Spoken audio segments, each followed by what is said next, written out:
adia kok kini jualah tinggi dari badan. Tidakkah mungkin lain denai marang tuahnya dia kandung. Biarlah ngaden pura selong, biarlah den mangalah.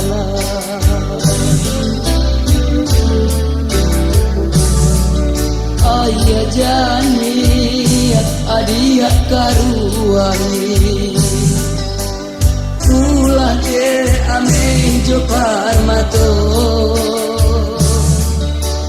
Tinggallah denai surah nandi sesubayan dia kandung. Biarlah belang bajalan mau belu kodi hati.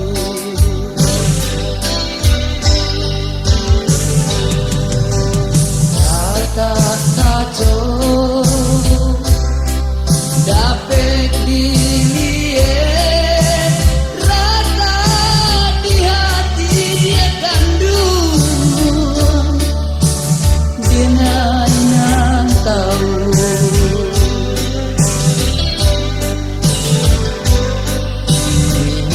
ko adik Allah baike ike nanalam bapa gari apakah dayo.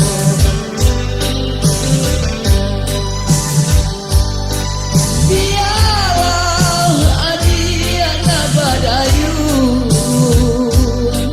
badayu jobi dua orang.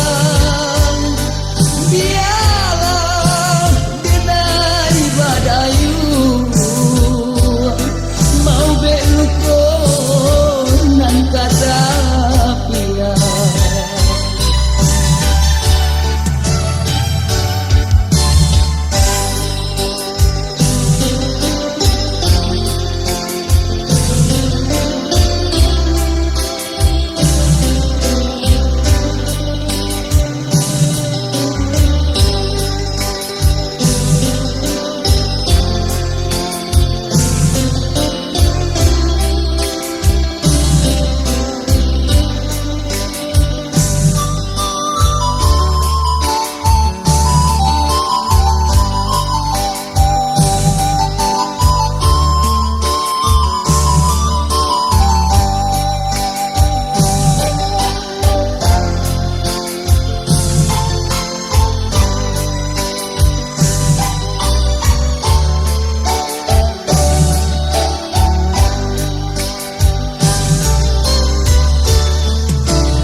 Adia kok kini jualah tinggi dari badan.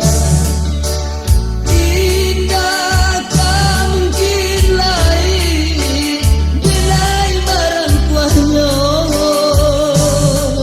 dia kandung. Biarlah ngaden pura selong, biarlah den mangalah.